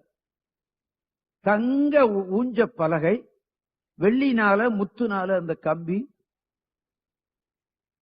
நல்ல சாப்பாடு. எதுக்கு அவர் உட்கார்ந்து இருக்கிறாருன்னு சொல்லிட்டு அவருக்கு வேடிக்கைக்காக மல் யுத்தம் அது இது என்னென்னமெல்லாம் நடக்குது. அங்கே இருக்கிறார் சுந்தரர். இந்த அரச போகத்துல இருக்கிறார். ஆண்டியாக இருக்கிற அடியவர் அரச போகத்துல இருக்கிறார் சுந்தரர். இவருக்கு என்ன நினைப்பு வந்து தெரியுமா? கடவுளே, நான் திருவாரூரை விட்டு இங்க திருவஞ்சக்களத்திலேயே இருக்கிறேனே, நான் திருவாரூருக்கு போக வேண்டாமா? நான் இங்க 1 வாரமா இங்க இருக்கனே அப்படின்னு நினைத்தார். அவ்வளவுதான், எழுந்திருச்சு விட்டார் சவாரி. போயிட்டு வரன்னு கூட அவர்கிட்ட சொல்லல. கிட்டு கிட்டு கிட்டு கிட்டுன்னு ஓம் நமசிவாய ஓம் நமசிவாயன்னு விட்டார் சவாரி. திருவாரூருக்கு போய் தீர்வேன். அப்ப சொன்ன பதியம்தான் இது. எது? பொன்னும் மெய்ப்பொருளும் தருவானை. அவன் எதை வேணாலும் கொடுப்பான். மோட்ச சாம்ராஜ்யத்தையும் கொடுப்பான், பொன்னையும் கொடுப்பான், போகத்தையும் கொடுப்பான். மெய்ப்பொருளாகிய மோட்ச சாம்ராஜ்யத்தையும் கொடுப்பானே அவன். அவனை மறந்துவிட்டு நான் இங்கே இருக்கிறேனே என்று நினைத்தார். பொன்னும் மெய்ப்பொருளும் தருவானை, போகமும் திருவும் புணர்ப்பானை, பின்னை என் பிழையைப் பொறுப்பானை, பிழையெல்லாம் தவிரப் பணிப்பானை, இன்ன தன்மையன் என்றறி ஒன்னா எம்மானை, எளிவந்த பிரானை, அன்னம் வைகும் வயற்படனத்தணி ஆரூரானை, மறக்கலுமாமோ? மறக்கலாமா? மறந்து விட்டேனே ஒரு வாரமாக அப்படின்னு நினைச்சார். எழுந்து விட்டார் சவாரி. இந்த பதியத்தை பாடிக்கொண்டேதான் அவர் வந்தார் என்று தெய்வ சேக்கிழார் பெருமான் எழுதி வைக்கிறார். தெய்வ சேக்கிழார் பெருமான் எழுதாவிட்டால் நமக்கு இந்த கதையெல்லாம் நிச்சயமாக தெரிந்திருக்க முடியாது. ஆமா, மாணிக்கவாசகருக்கு எழுதவில்லை தெய்வ சேக்கிழார் பெருமான். ஆசைப்பத்து எப்போ பாடினார், பிடித்த பத்து எப்ப பாடினார், செத்திரா பத்து எப்ப பாடினார் என்று நமக்கு தெரியாமலே போய்விட்டது இல்லையா? ஆமா, அந்த பெருமான் எழுதியிருந்தாரே. ஆனால் செத்திரா பத்து இவர் நிச்சயமாக அந்த சிறைக்கூடத்தில் இருக்கும்போதுதான் பாடியிருக்க வேண்டும் என்று எழுதியிருப்பார் இல்லையா? ஆமா, அவர் எழுதவில்லை, நமக்கு தெரியவில்லை. எழுதி வைத்தார் தெய்வ சேக்கிழார் பெருமான். பொன்னும் அன்னம் வைக்கும் வயற்படனத்தணி ஆரூரானே மறக்கலுமாமே. இந்த பாட்டை சொன்னார் அந்த பெரியவர். அதுக்கு அடுத்த பாட்டு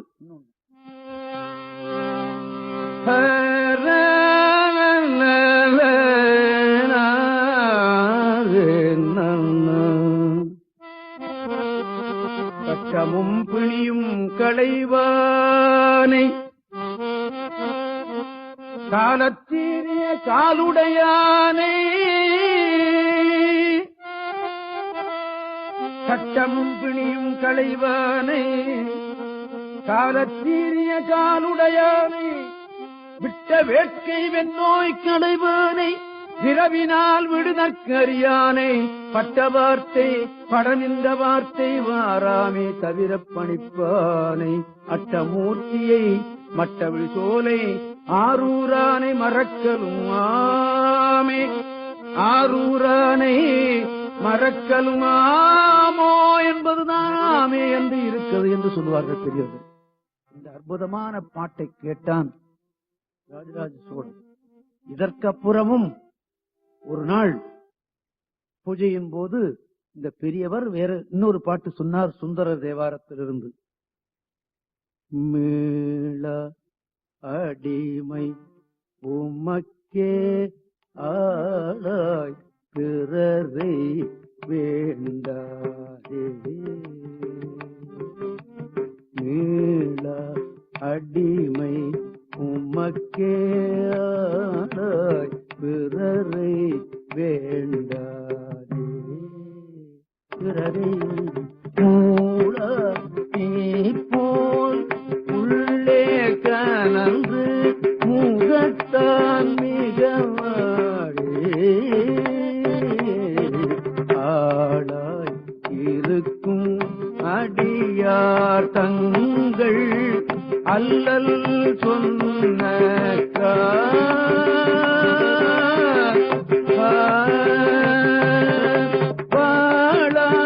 வாழாங்கிருவீர் திருவாரூரீர் வாழ்ந்து போனீரே, வாழாங்கிருவீர் திருவாரூரீர் வாழ்ந்து போனீரே, வாழ்ந்து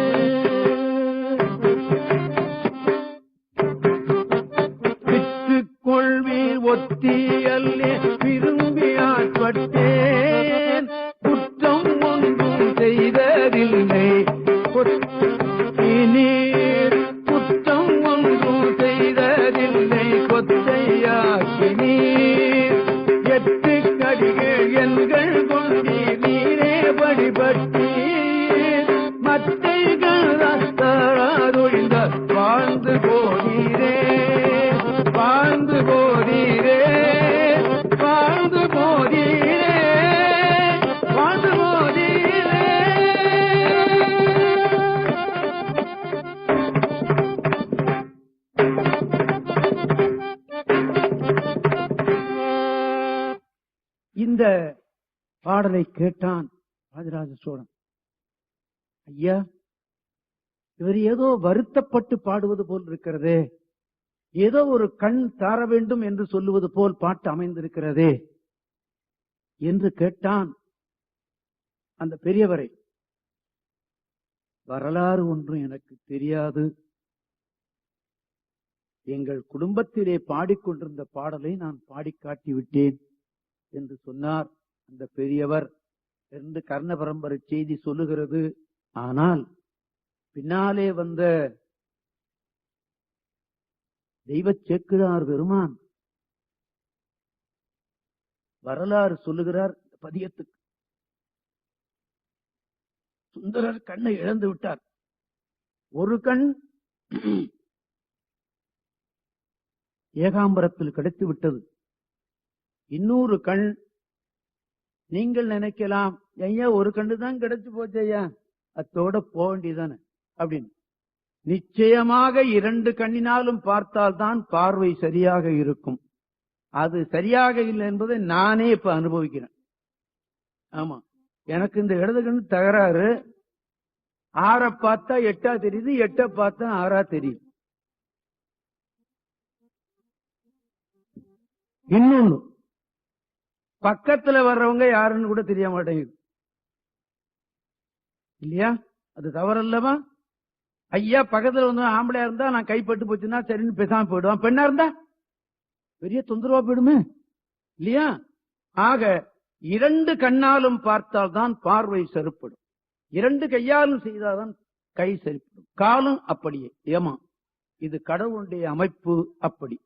ஆக இந்த 2வது கண் தனக்கு கிடைக்க வேண்டும் என்று ஆண்டவனிட்ட விண்ணப்பிக்கிற பதியம்தான் இது. அதற்கு சொல்லுகிறார், நான் மீளா அடிமை, என்றைக்காவது உன்னை விட்டு நான் பிரிய முடியுமா? பிரிய மாட்டேன் அப்படின்னு நிச்சயமா சொல்லிவிட்டார். நாம சொல்ல முடியுமான்னு எண்ணி பாருங்க. மீளா அடிமை, உமக்கே ஆளாய், உமக்கு ஆளாய் என்று சொல்லியிருக்கலாம். உமக்கே ஆளாய்னா உன்னை தவிர வேற ஒருத்தனுக்கும் ஆள் கிடையாது. மூளாத்தி போல் உள்ளே கனன்று முகத்தான் மிகவாடி. அதுக்கு சொல்லாங்க, இந்த அடுப்பு சரியா பத்தலைன்னா அது புகையும், கண்ணெல்லாம் கெட்டு போகும், அது ரொம்ப துன்பம் அப்படின்னு. இப்ப நமக்கு அடுப்பு பத்த வைக்கிறதும் இல்லை, பத்த வைக்க தெரியதும் இல்லை. இந்த ஒரு பானைக்கு ஒரு சோறு பதம் என்ப சொல்லுக்கும் இன்னைக்கு பொருள் இல்லை இல்லையா? சத்தம் தான் கீழே இறக்கி விடுற, சரியா போச்சு. இப்படி பத்த வச்சா அது பத்திக்குது, அதுல புகைய போகுதா ஒன்னா? கிடையாது இல்லையா? ஆமா. மூளாத்தி போல் உள்ளே கனன்று முகத்தான் மிகவாடி ஆடா இருக்கும் அடியார் தங்கள் அல்லல் சொன்னக்கால் வாழாங்கிருப்பீர் திருவாரூரீர் வாழ்ந்து போதீரே. இந்த கண்ணு நீ கொடுக்கலன்னு நீதான் வாழ்ந்து போயேன், நீதான் 3 கண்ணு வச்சிருக்கிய, வச்சுக்கோ போ. 2 கண்ணு வேண்டாம், 3 கண்ணு வச்சுக்கோ போ அப்படின்னு சொல்ற அளவுக்கு இவருக்கு தகுதி இருந்தது. இதுல என்ன இசைக்குறிப்பு இருக்கிறது என்று கேட்டா, தேவாரம் எல்லாம் இசை வடிவத்திலே வந்தது. அந்த இசை சரியான இடத்திலே சரியான இசையோடு அமைத்திருக்கிறார்கள் பெரியவர்கள். நான் அதை பத்தி நிறைய என்னால முடிந்த வரைக்கும் ஆராய்ச்சி பண்ணி தமிழ்ச்ச சங்கத்தில் எழுதி கொடுத்திருக்கிறேன். அது அப்பப்போ மேகசின்ல வந்தது.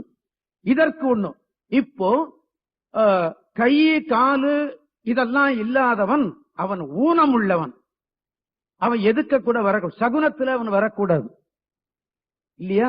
அதனால ஊனம் உள்ளவனை முன்ன இருந்த மகாராஜாக்கள்லாம் பார்க்கவும் மாட்டார்கள். உங்களுக்கு ஒரு கதை தெரியும் அல்லவா? ஒரு ராஜாவுக்கு ஒரு விரல் இல்ல, யாரோ ஒருத்தன் அந்த ராஜாவை தூக்கிட்டு போயிட்டான் காளி கோயில்ல பலி கொடுக்கறதுக்காக வேண்டி. கொண்டி வச்சு பார்த்தா ஒரு விரல் இல்ல. சி, ஒரு விரல் இல்லடா, இவன் ஊனம் உள்ளவன், இவனை பலி கொடுக்காத வெட்டிமன் தூக்கி போட்டான் அப்படின்னு ஒரு கதை உங்களுக்கு தெரியும் அல்லவா? சின்ன பிள்ளையில நாம படித்தோம் அல்லவா இந்த கதையை? ஆக இந்த ஊனம் உள்ளவன் இந்த ஊனத்தை தீர்க்கணும்னா என்ன செய்யணும் அப்படின்னு கேட்டீங்கன்னா, கசப்பான ஒரு மருந்தை நாம சாப்பிட்டோம்னா இனிப்பான கல்கண்டு ஒண்ணு வாயில போட்டுக்கணும் இல்லையா? கசப்பான காப்பியை சாப்பிடும் போது கொஞ்சம் ஜீனியை போட்டுக்கிறோம் இல்லையா? ஆமா. உரைப்பாக இருக்கிற மிளகாப்பொடி ரொம்ப உரைக்குன்னு சொன்னா கொஞ்சம் எண்ணெயை விட்டுக்கிறோம், நெய்யை விட்டுக்கிறோம். அது போல சுவாமி என்ன பண்றார், இந்த மத்தியமாவதுன்னு ஒரு ராகம், அது மங்களத்தை கொடுக்கக்கூடிய ராகம் அப்படின்னு அதற்கு பேர். ராகத்துக்கு அந்த தகுதி உண்டு என்று ஒவ்வொரு ராகமும் ஒவ்வொரு தகுதி உண்டு. இந்த ராகத்தை பாடினா இன்னது நடக்கும், இந்த ராகத்தை பாடினா இன்னது நடக்கும் என்று சொல்லுவது போல ஒருத்தனை போங்கன்னு சொல்லலாம், போடான்னு சொன்னா அவனுக்கு கோபம் வரும் இல்லவா? அது போலதான் ராகத்தை, இந்த ராகத்தை பாடினா இந்த பலன் கிடைக்கும், இந்த ராகத்தை பாடினா இந்த பலன் கிடைக்கும் என்று இருக்கிறது. ஆக இவர் என்ன பண்ணினார்?